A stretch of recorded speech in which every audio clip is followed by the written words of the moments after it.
I scream. You scream. We all scream.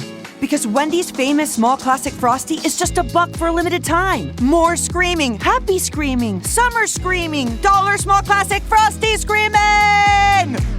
But please don't scream in the drive-thru. It hurts the employees' ears.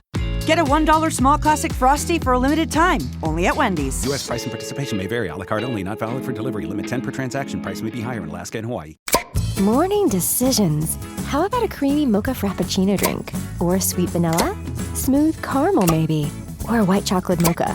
Whichever you choose, delicious coffee awaits. Find Starbucks Frappuccino drinks wherever you buy your groceries.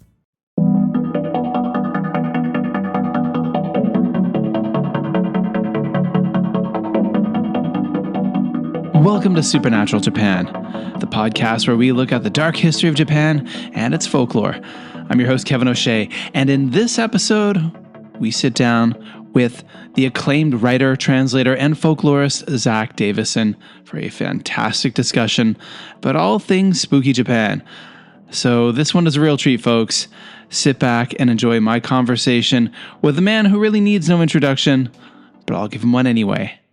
All right, folks, Supernatural Japan listeners. Today's guest is an award-winning writer, translator, folklorist, and one of the leading English language experts on Japanese folklore and the supernatural. Zack Davisson is an author of several acclaimed books, including Yurei, the Japanese Ghost, Yokai Stories, Kaibyo, the Supernatural Cats of Japan, and I always say this wrong, Amabie, Past and Present. Did I get that right? Through his writing, he has explored Japan's rich tradition of ghosts, yokai, folklore, and strange stories that continue to shape its culture. As a translator, Zack has brought the works of legendary manga creators such as Shigeru Mizuki, Go Nagai, Leiji Matsumoto, and Satoshi Kon to English-speaking audiences, and his translations of Shigeru Mizuki's Showa, A History of Japan, has earned multiple Eisner Awards. Whether through his books, translations, or lectures, Zack has spent years sharing Japanese supernatural traditions with readers around the world. Zack, welcome to Supernatural Japan. Thanks for having me. That was very impressive. I hope I live up to that resume. Well, thanks so much. You know, I honestly, this is a podcast where I don't have guests that often. So it's an absolute pleasure to have someone to chat with. Cool. And it's especially awesome to have someone who is just, is so knowledgeable in the stuff I try to talk about, and probably don't come across as knowledgeable, but yeah. So yeah, it's a fascinating, and it's been fascinating to watch it grow. Because certainly when I first started doing this, there really wasn't much interest at all. I started, but I was fascinated, but no one else was.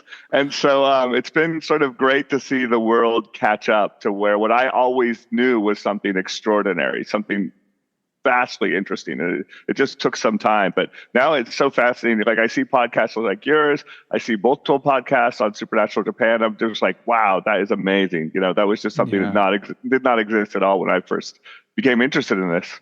Yeah, I mean, even in the time that, obviously you've been interested in this topic far longer than I have, but as I've been getting into it and kind of jumping into it in the last few years, I've always had the fascination in the supernatural, but specifically now looking at through the Japan lens, I've even just, since 2020, I think the COVID days, that's when podcasting really exploded, and the whole genre of kind of paranormal podcasting, supernatural podcasting, and it's amazing how many places I'm seeing the word yokai pop up, now. Oh my gosh. Yeah.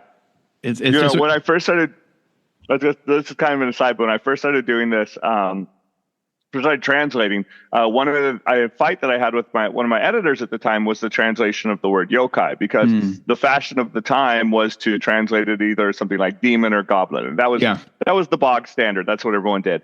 But I fought pretty hard with her saying like, look, eventually yokai is going to join the English language. Yeah. Eventually it will happen. Like I have a feeling about this. And so if we want our book and our translation to be current, not to now, but 20 years from now, then we're going to leave it as yokai. And so I won the argument and she trusted me. And it has always been one of my stated goals to get yokai officially added to the English dictionary. And it happened this year. Oh, wow. Yokai was added to the Oxford English Dictionary this year. So it took a couple decades, but I was eventually justified in what I was sure would happen with my editor back then. Nice. And I bet those were some pretty painful arguments back in the day too. Oh yeah. Yeah, I had the opportunity once to my family and I acted in a TV commercial in Kobe, Japan. It was a tourism promotional targeted at an English speaking audience. And the language they wanted me to use was so awkward and strange. And I can remember this recording session that I assumed would take an hour or so because I was a cocky podcaster, took all night long. And most of it was just arguing like, we people from Canada and America don't say this. And they're like, nope. Yeah. Oh yeah. That's what you're going to say. So I'm curious, let's kind of jump backwards for those who may not be familiar with your work. Can you tell us a little bit about the journey, how I guess you give us a cliff notes of it. How you landed in Japan and how this all began for you. So I feel like, my origin story, I guess, of all this, it's a little stereotypical, in the way it started, but it's less stereotypical, I think, in the way it ended. It really started, honestly, like I think I was 31 years old and I was working as a project manager at Amazon. Okay. And I just remember one day coming into work and sitting at my desk and just being like, is this it? Is this all I get out of life? Like, I had everything that I think society kind of tells you is successful. I had like a good job, I had the stock options, I had all of that sort of stuff, but I was so unhappy. I was just like, this is such a mundane existence. I'm like, what else can I do? Like I have a limited lifespan. What else can I do with my life? I just crave the concept of doing something different. And so I had a coworker there and she had gone on the JET program and I had never heard of the JET program in my life, but I'm like, what's that? And they're like, oh, it's this program. And so I looked up the JET program, and basically, long story short, I applied for it. Never been to Japan in my life. I'd always kind of been curious about Japan. I'd taken some Japanese lessons in junior high and stuff like that. I was your typical kind of like anime, dude that was kind of into anime and stuff, back in the 80s when it was not nearly as large as it is now. But I'm like, cool. Go in Japan. Sounds like an adventure. I'll go over there for a year, So I threw away my career and everything. I quit my job at Amazon. I jumped on this plane to go to this country I'd never been to before. And when I got there, I was just absolutely fascinated with everything that I'd ever seen. Everything around me was just absolutely fascinating. And I just wanted to learn so much more. Because it was such a world that I didn't understand. I didn't understand all these customs. I didn't understand, even just walking down the street, you'd see these little shrines on the side of the road. I'm like, what are those? It was just something more. It's hard to explain. It was so much more different than anything I've ever experienced in my life. And I wanted to know every single thing about it. So I just threw myself into learning Japanese and then into learning about all of this fascinating supernatural culture that was so clearly important to the country, but that most Japanese people couldn't really explain it to you. Even when I ask people like in Japanese, I'm like, why do they do that? I'm like, I don't know. That's just what we do. Well, before you go into the Shinto shrine, you put your hand to, you do this, then you put the water in your mouth, you do that. I'm like, why? And they're like, I don't know. It's just what you do, and I think that's pretty typical. Like when I eventually did marry a Japanese woman, when I brought her over to the United States, she would ask me all these questions like, why do you do this? Why do you nail socks to your walls? I'm like, because it's Christmas. We put up stockings. Sometimes it takes someone with an outsider perspective to ask these questions, because when you're inside the culture and born inside of the culture, things are just so utterly natural that you never think to ask why. And so it takes someone from outside the culture to suddenly ask these questions. I just stayed there and I got so in depth into it. And I started, because the more I studied, the more I found interesting. And then because we didn't have podcasts at the time, we had blogs. So that's what I did. I started writing for like local, as did I. Yeah. I was, news, right. I started writing on these things and this just put it in perspective. So this would have been 2000. So I went over in 2000, and I started writing on, local newsletters and things like that, on stories I found fascinating. Like we had a local newsletter that circulated around the JET. And so I started a column there that I called a Field Guide to Japan, where basically I would just write about something interesting that I discovered. Then I started moving up and writing professionally for some of the domestically published English language magazines like Japan Zine and Kansai Time Out. one of my big prides is that I wrote the first ever English language article on Aokigahara, the suicide woods of Mount Fuji. Yeah. So I was the first person to sort of break that story into the Western audience, which has now become a little bit shameful with some of the stuff. Well, yeah. So actually, ironically enough, that's Aokigahara. Well, two things. First of all, Kansai Timeout. Love that. And that my first year in Japan, 2008. Is it still running? Nope, that was it. It went out of business like my first or second year in Japan. It was like, Kansai Scene was still around for a while, for a few more years. What about Japan Zine? No, that was long gone too. Oh, they're gone, long gone. Okay. So Japan, Kansai Scene wrote a few articles about I had another podcast called the Just Japan podcast, which I used to produce in like 2012, 13, 14. But Timeout was done. And Aokigahara is actually, that's my one taboo. One thing I do not have an episode on, and I don't touch out of respect. And I've been guesting on a lot of podcasts this year, and a lot of the American-based podcasts, God love them. What is the first thing they want to ask me about? I'm like, ooh, guys, I'm so sorry, but I don't like to talk about that. There's a reason why I haven't done an episode. It was all some yucky. A lot of YouTubers travel there and do awful things. Yeah. I did the article on it because I used to like many people when you're on the JET program. For people who don't know what the JET program is, I always forget that it's not as common knowledge. But basically, it's this government-run program where they bring foreigners into Japan, ostensibly to teach English, but you really don't actually teach English. You're there to just to be a foreigner and to give all these children experience to be with a foreigner. Like anyone who ever is actually taught for a living, I feel like calling it teaching is a bit insulting to the profession of teaching. But I didn't care because it's not about the job. The reason you go there is to live in Japan. It's basically you get a pass to live in Japan. You're like a cultural ambassador, I think, is the kind of like they kind of consider you that. Yeah. And so one of the things that you can do, because the JET salary is, not great. So you can make extra money teaching private English lessons on the side. And one of the places that I taught private English lessons to was at a forestry institute. Oh, wow. And this forestry industry, So, and because basically all science is done in English. So everyone who works in a scientific field needs to be able to learn English because that's where all the papers are published and things like that. And, you didn't have like auto translate services like you do now. So I would just bike up to this Forestry Institute one time a week, and I would have English classes. And, they were, as often happened because I was so fascinated with supernatural Japan and with, I would ask them questions like, hey, do you have any stories to tell me? And they were like, oh yeah, we have, one of the forestry stations that we have is in this place at the base of Mount Fuji. Now we launch into the story of Aokigahara, which I had never heard of before. And no one had ever heard of it before. Yeah, exactly. And so that was how I learned about it, was through this forestry institute. Wow. Basically, they told me their stories because they would have to work stations up there. And I remember the freakiest thing they told me is that they said that like sometimes because they would go work in the forestry station, and sometimes they would come and they would find a dead body, and they needed to bring the dead body back into the forestry station.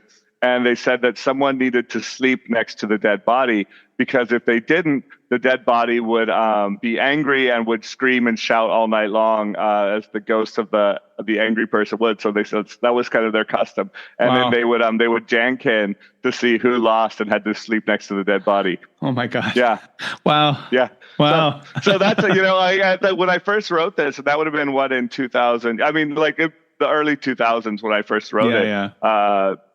No one had ever heard of it before, and it didn't explode into whatever it became now. So that's my own very small little role in what has become something very terrible. Yeah, it wasn't until one of the Paul brothers came back in 2017 or 18, and he did the things he did, and that's when it kind of exploded into the kind of supernatural lexicon, so to speak. Well, and then they made a bad movie about it and all the other stuff. And And then now it's just like lines of like content creators from abroad come to Japan just to go there and film. And it's awful. Yeah, it's awful.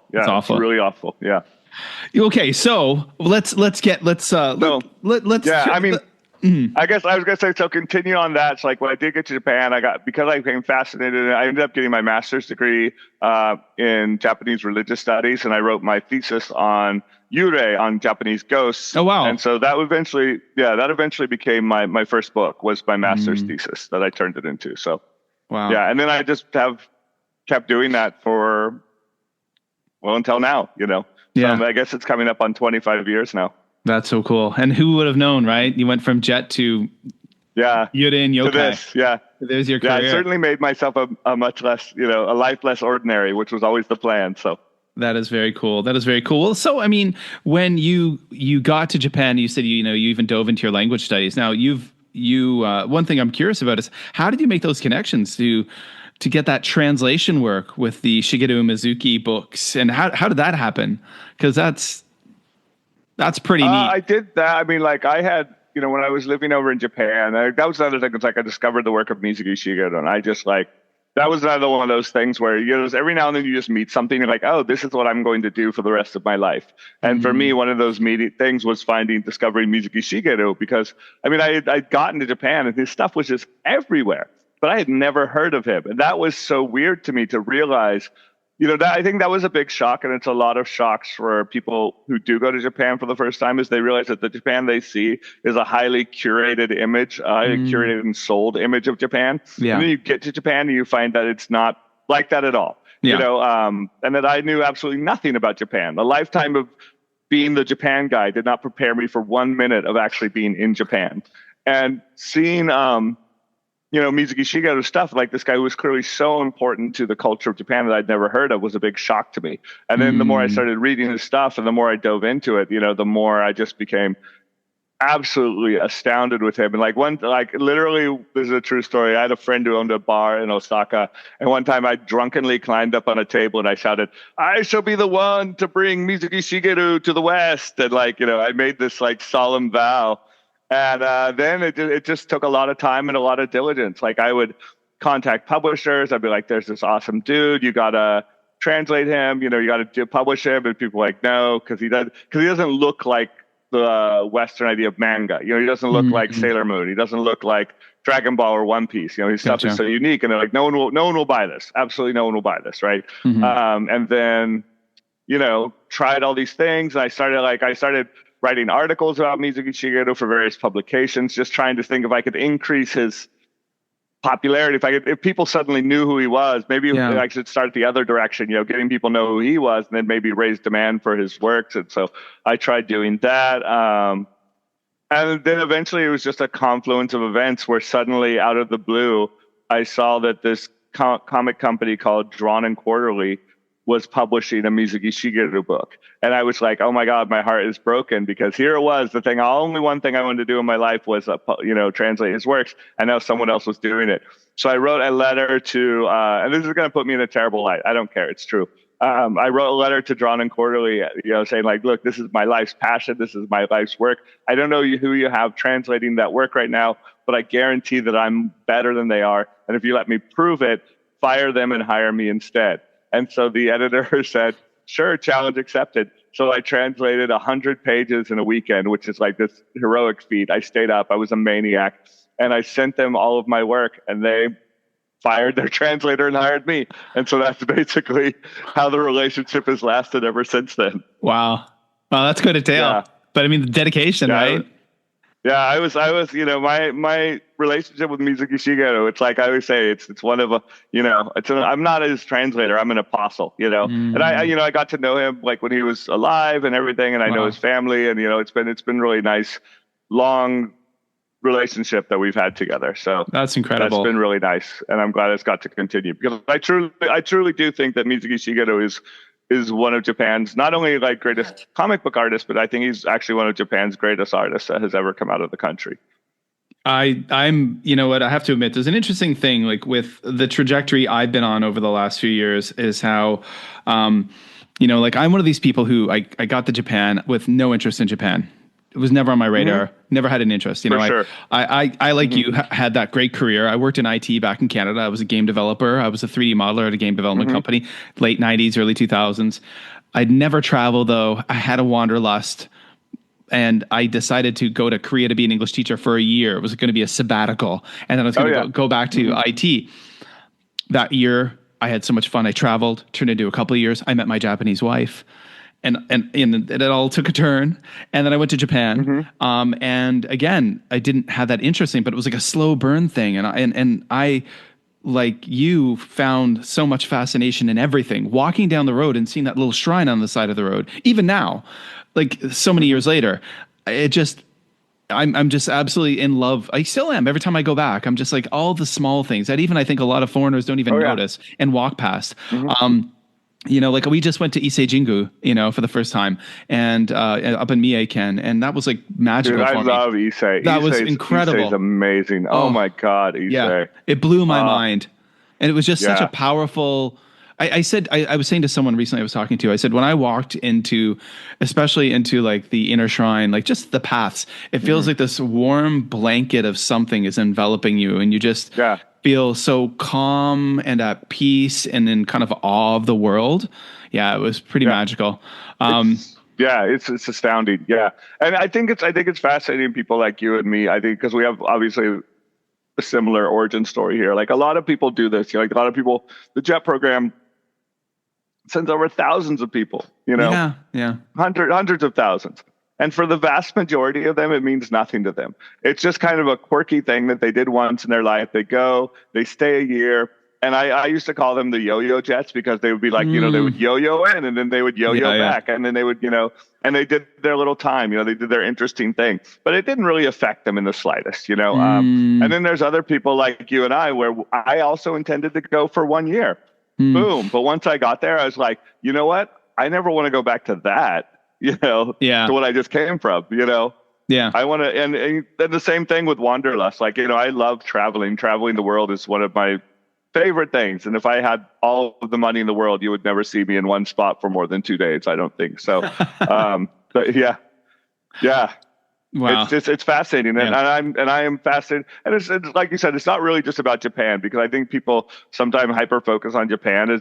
Japan is just what I happen to have done as my specialty. But I'm fascinated about the world. Like when I was in Indonesia, I was going to these Indonesian temples. I was going to celebrating like the Indonesian versions of Yokai, like Barong. And, going to their sacred dances and doing things like that. Like, if you put me anywhere in the world, I'm going to go and try and find their sacred space. Like, that's just what I'm going to do. Yeah. Yeah, I don't write about it because I have my niche, and that's what I write about. But on a personal level, I'm fascinated by everything.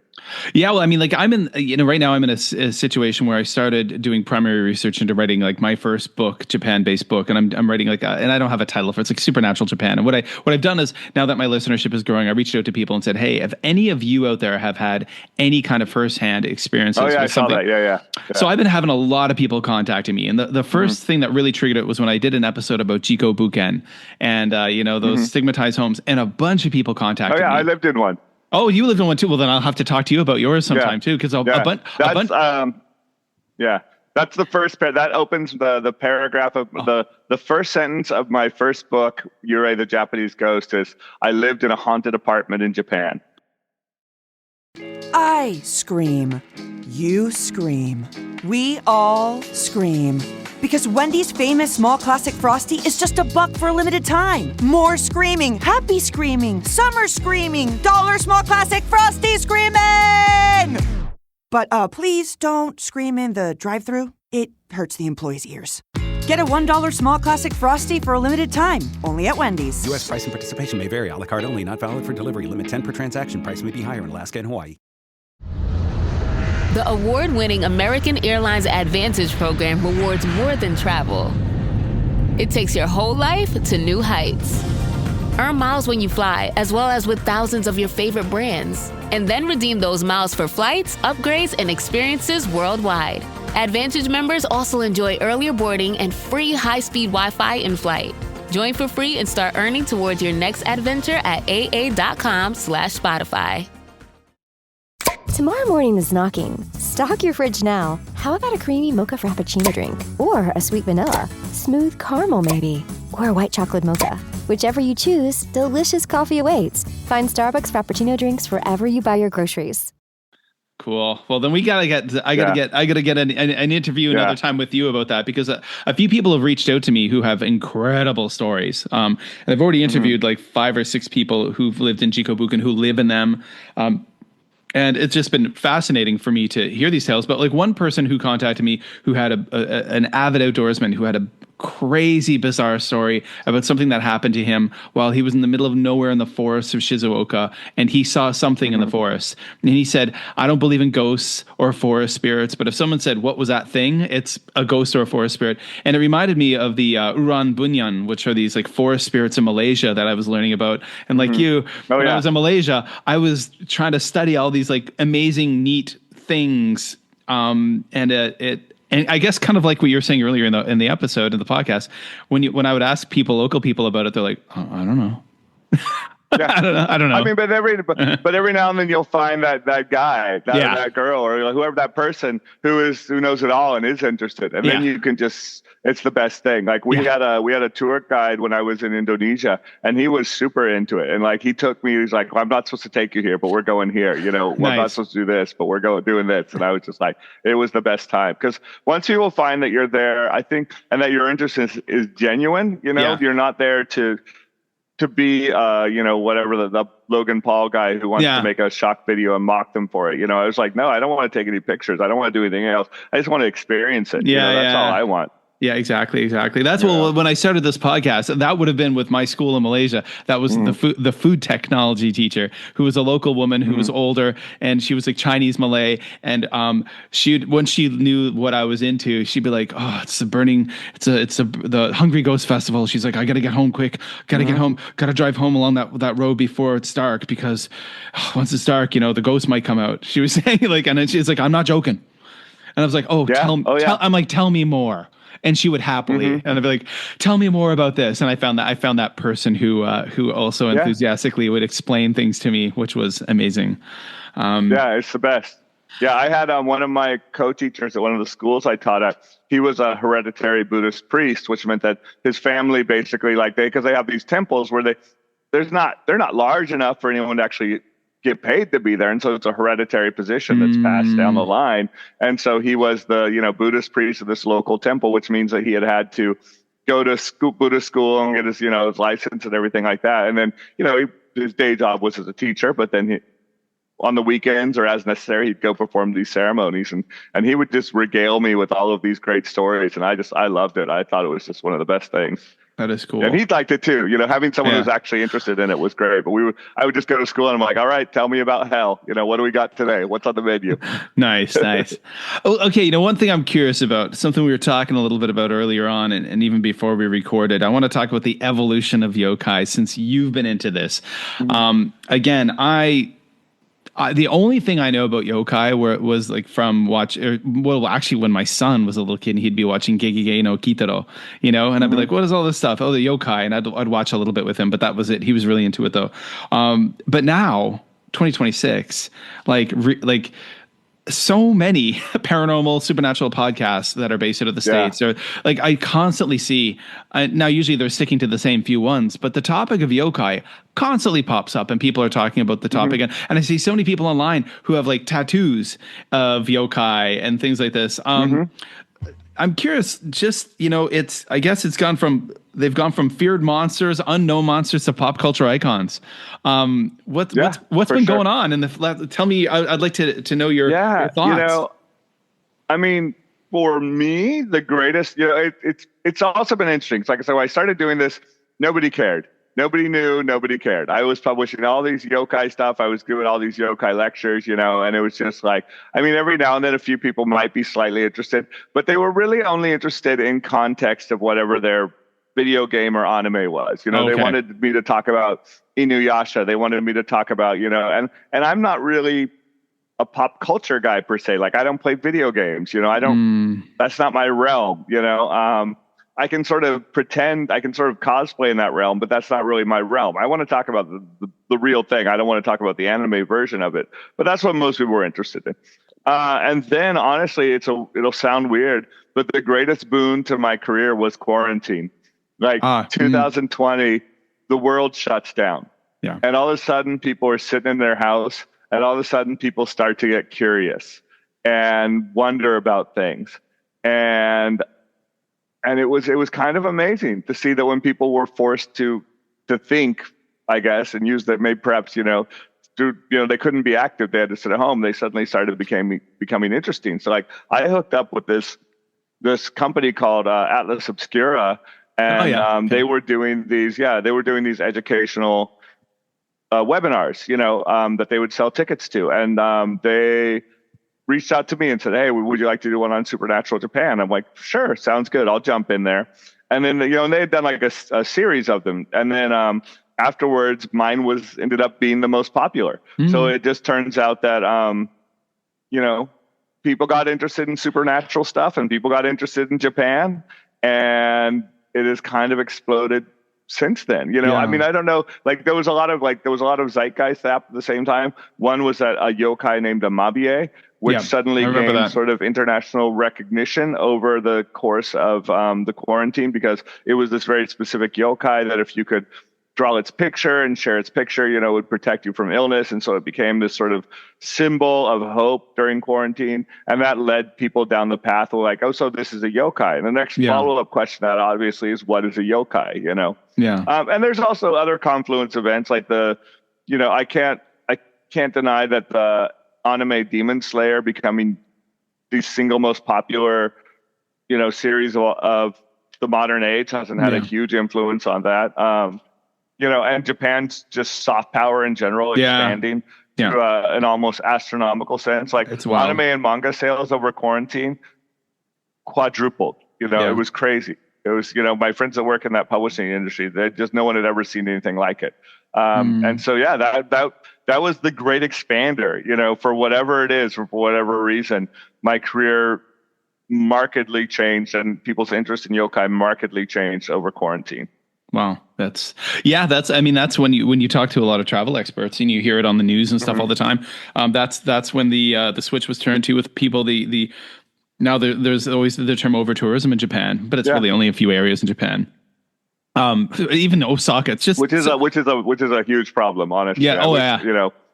Like we were just in Osaka, and if, like that whole Shinsaibashi area, over tourism. We were just over in Tsuruhashi. Like we stayed in Tsuruhashi for a month. No.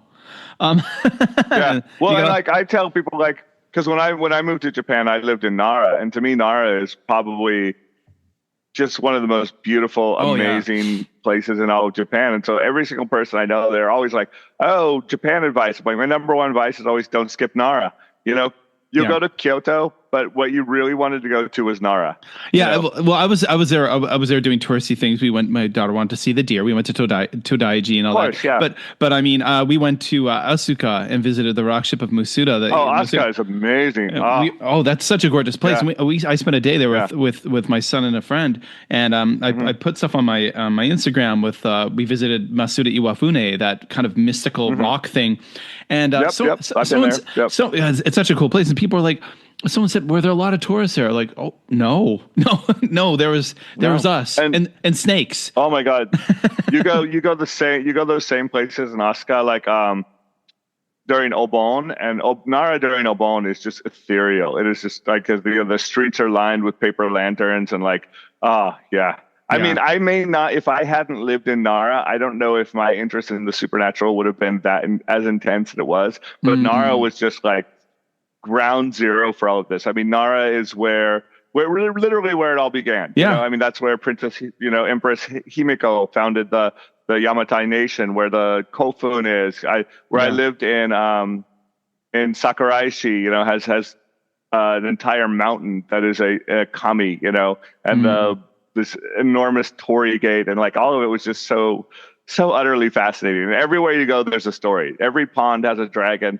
Every mountain has has something to do with it. So it's so great. Yeah, that's the problem. That is the problem with the sudden influence of tourism in Japan, is they're all going to the same spots, and it's a shame, because Japan as a country is fascinating, and Japan as a country has one of the best rail systems on earth and the best ability to travel around and see all the rest of the cool stuff. So. Exactly. Well, that day we went from Osaka to Asuka and Nara, and we took the trains. It wasn't hard. Yeah. And it's so good. Wow. Yeah. And so much easier now. I mean, God, when I lived there, we didn't have phones that translated stuff for us. True. Yeah.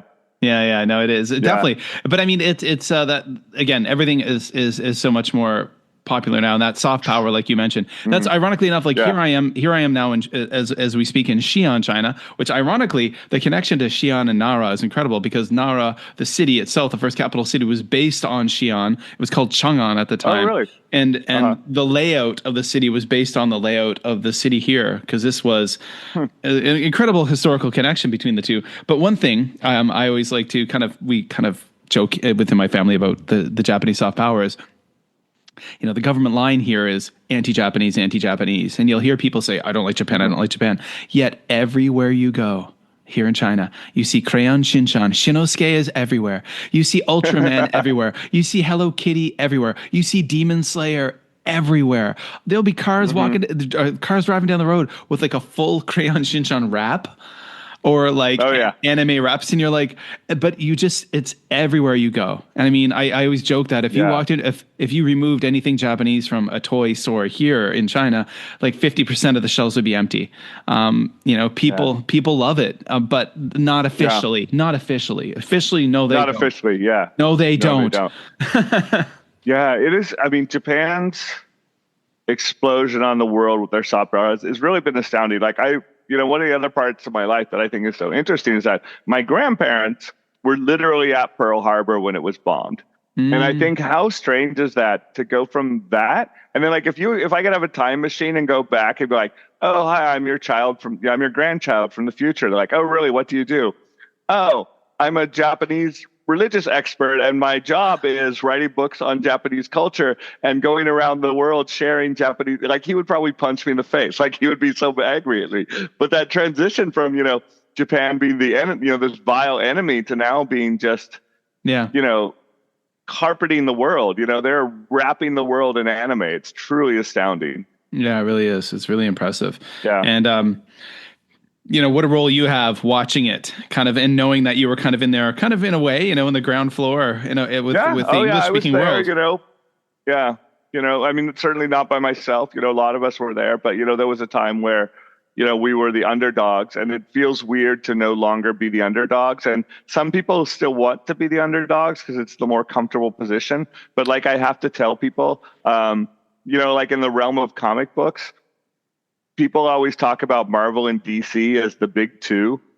You put both of their sales together, and it does not combine to the sales of Viz Media, who does manga. Okay, yeah. So Marvel and DC are by no means the big two in the comic book market. It is Viz Media rules. Yeah. Well, I mean, like right now, I look at from the viewpoint of a podcaster who podcasts about supernatural things in Japan. I love the fact that the soft power of Japan has grown so much and that people are so interested in Japan things because I have a lot of people listening to me now. And if I'd made this podcast, if I made this podcast 15 years ago, I wouldn't. It would be a very, very, very, very niche audience. I mean, that's how it was for me. It was just, when I first started, nobody knew, nobody cared. And now it's just the world has caught up to what I always thought was interesting, and that's been great. I can't, although it's also weird in a way because like, I remember someone the other day said oh, I'm into Japan like you. And I'm like, I'm actually not into Japan. I'm into interesting things, I'm into interesting people. I'm not into Japan. I'm into Mizuki Shigeru. I'm into, Yanagita Kunio. I'm into these legends and the transformation they've gone through and in that process. But, I don't at all turn my blind eye to the bad parts of Japan. I'm not going to pretend that Japan is somehow a magical country that does everything right and is wonderful and good and everything. I always tell people, it's like, dude, if you want to see, I just talked to someone about this. I'm like, every single person who says they want to live in Japan has never been there in summer. I guarantee. Because right? Summer's in Japan. Oh man. Right? Oh god. They're miserable. We just got back from Osaka like a week ago. And I mean, like, here in Xi'an, it gets bloody hot too. But it was just, I mean, you can't even compare. It was just like hell's hairdryer turning on you at all times. Yeah, right. Oh, yeah, it's just and so everyone's good. like, I'm from Florida, I can handle it. I'm like, pshaw. You don't know it. Yeah, go to Japan in August and then come back and tell me about how great Japan is. Like, yeah, do that, my friend. That's a very good point. That's a very good point. Wow. But I guess, and I also I try to make that point, just like I made earlier, is that my career, just like you were saying, my career is mostly based off of Japanese folklore, but that doesn't mean that I'm a limited human being, that's all I do. I think that would not make for you need to have a curious mind about all sorts of things in the world. You can specialize in something, but that doesn't make you oblivious to the wonders of everything else, nor should it. Yeah, absolutely. I completely agree. That's those who know me. I'm sure there's a few people who know me right now who are having a giggle because they know one of my other passions in life is bugs, entomology. Oh yeah, I know. which is great. I'm a fencer. I mean, if you don't have something else in your life, then what's wrong with you? Here's the other thing. I'm an arm wrestler. Oh, nice. Yeah. So. No way, an arm wrestler. Yeah. Dude. When I was I'm going to high five you in obscure sports then. Yeah. Yeah, exactly. That I got into that when I was in Malaysia. It was just so random. It was and I was the first foreigner to join the Penang Arm Wrestling Club in Penang, Malaysia. And for me, it was also the most incredible way to make real, authentic connections with the local folks and get out of the expat bubble. Oh, yeah. And it was just also really cool because I did it with my teenage son to hang around with all these cool, jacked, macho guys who were super nice. They were so nice. And I was hanging out with construction workers and fishermen and it was so cool. Yeah. So, I've seen you're in fencing. I've seen Kevin, that on your Instagram. You get it so well. And that's something I tell people all the time. They're like, well, how do I meet people? I'm like, by doing things. You get a hobby by doing things. Yeah, you go out and you do things instead of sitting in your house going those people they're always oh, how did you do this? How did you it's always these questions over and over how did I learn Japanese? Honestly, I went to school, but my main way I learned Japanese was I went to a bar. There was a bar near the train station called the 100 Club, and I would go there every single day. Because I found out that in a bar situation, because when you're a foreigner and a very obvious foreigner like myself in Japan, most people don't want to speak Japanese to you. They want to speak their English to you. They want to practice their English with you, Yeah. So I found that a bar was a relaxed setting where people would just treat me normal, treat me and so I could go there and I would do a couple things. I'm like, all right, when I go to the 100 Club, then I'm going to try out these phrases, I'm going to try these things.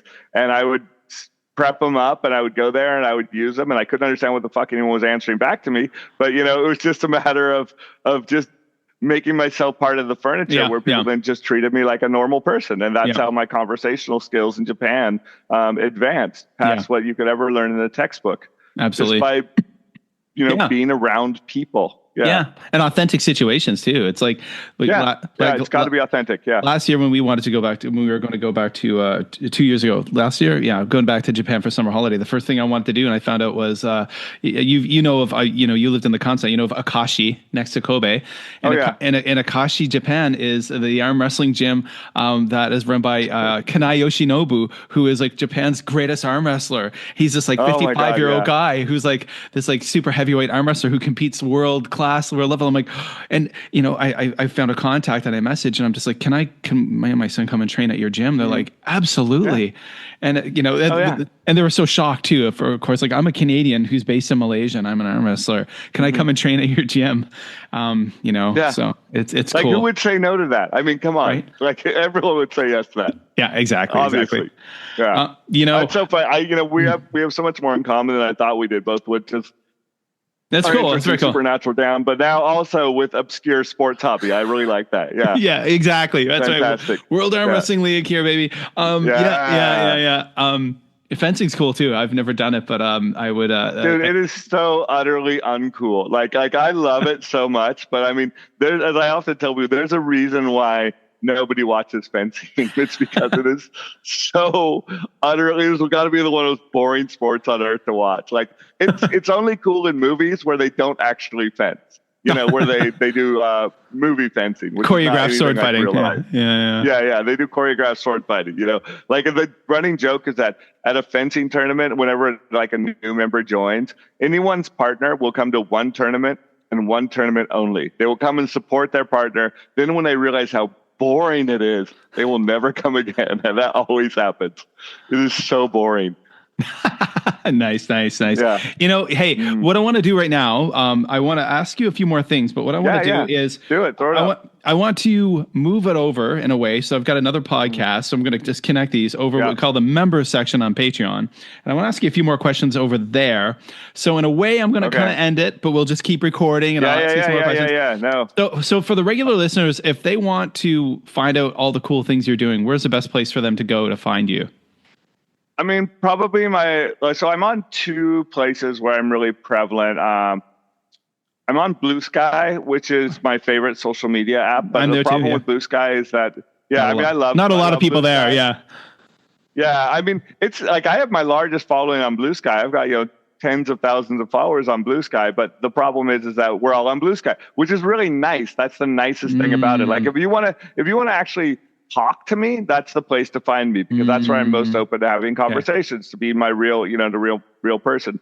I'm kind of on Instagram mostly because my agent told me that, Zach, you need to be on social media that people actually care about. Yeah. And so I've been trying to sort of press my Instagram presence, It's tough because Instagram, as I'm sure you know, what really gets popular on Instagram is what I hate doing the most, which is those little your camera up in your face and be like, I'm Zack Davisson and I'm here to talk about Yokai. That's what gets you all the hits. I'm trying to force myself to do those, but I find myself really embarrassed.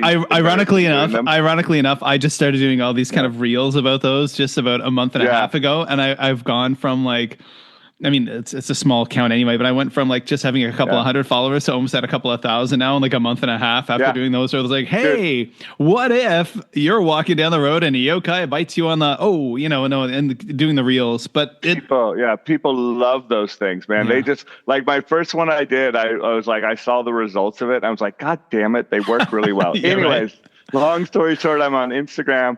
I also have my website, zackdavisson.com. Okay. And that is everything you'll ever need to know about me. I'm trying to, update it as much as possible, but I mean, not massively, but it has my new projects on there, things I'm working about. I really like my website because I think one of the problems when people ask me, what do you do? It's difficult because I have 5 things I do, and people don't like it when you do multiple things. They like you to do just one thing because it makes it easier. They're like, oh, so you're a translator.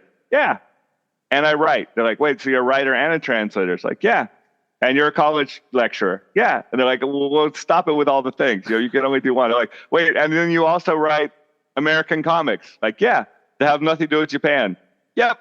Because I like it, I mean, I write Conan comics. I write all this random ass stuff, but that's because I think it's good, But it's tough because people want to pigeonhole you into the, you got to be Kevin O'Shea, the guy who does the Supernatural, Japan podcast. They don't want to hear your arm wrestling. No, podcast. that would be a whole different thing. Yeah. Okay, guys. So go check out. That's it. Yeah. Yeah. ZackDavisson.com. Oh yeah. So. I should. My agent will get mad at me if I don't pitch. Anyways, my newest book coming out is called Kaibyo, the Supernatural Cats of Japan. It is coming out November 10th. It is a very cool book on Japanese magic cats. Yeah, it is. And the one that I'm desperately working on right now, trying to meet my deadlines, is the follow-up book called Kitsune, the Supernatural Foxes of Japan. Oh, wow. So very cool. That will be coming out right after Kaibyo. Yeah, so dealing with some of Japan's most well-known and most popular yokai. Obviously people like cats and everyone loves kitsune. So the magic foxes, they are just found out all over Japan. And also like many things, I feel like you can ask someone, what do you know about kitsune? And they will very confidently tell you very wrong answers. And so that's why I like doing with my books, is trying to give them the real answer instead of the very confident wrong answer that they are absolutely 100% sure is true. Nice. Okay, cool. Well, I will put links to all that in the show notes, folks, and that will also be shared on my social media as well. And now, Zach, you and I will continue our conversation over on Patreon in the members section, where I have a podcast. Members only, baby. Members only. For play. Called the Spicy Wasabi Podcast. Thank you for listening to Supernatural Japan. If you enjoyed today's episode, please consider following the podcast, leaving a review, and sharing it with someone who loves Japanese history, folklore, and the unexplained. Now, if you'd like to see covers of some of Zach's books and photos of our interview, Give us a follow on Instagram at Supernatural Japan. The link is in the show notes and over at supernaturaljapan.com. There are also loads of great reels over there about all things supernatural in Japan and some other parts of Asia too. Now, to listen to another great conversation with Zack about touring conventions, about the time he and his wife lived in a haunted apartment in Japan. That's a great story. And a whole lot more. You can become a member over on Patreon. You can find the video version of that conversation as well, not to mention loads of other bonus content. It's so awesome, guys. It's so awesome. So the link is in the show notes and over at supernaturaljapan.com. Becoming a member really helps support the show, and then you get all kinds of great stuff in return. So check it out. Now, if you would like to reach out to me with ideas, feedback, or just to say hello, you can contact me on Blue Sky, Instagram, Facebook, or X. The links are in the show notes. And you can also reach me over on the contact form at supernaturaljapan.com. So everyone, I just really want to thank each and every one of you for taking the time to download this podcast and listen to the show. If it wasn't for you guys, I wouldn't be making the podcast. So until next time, stay curious and watch for yokai lurking where you least expect them.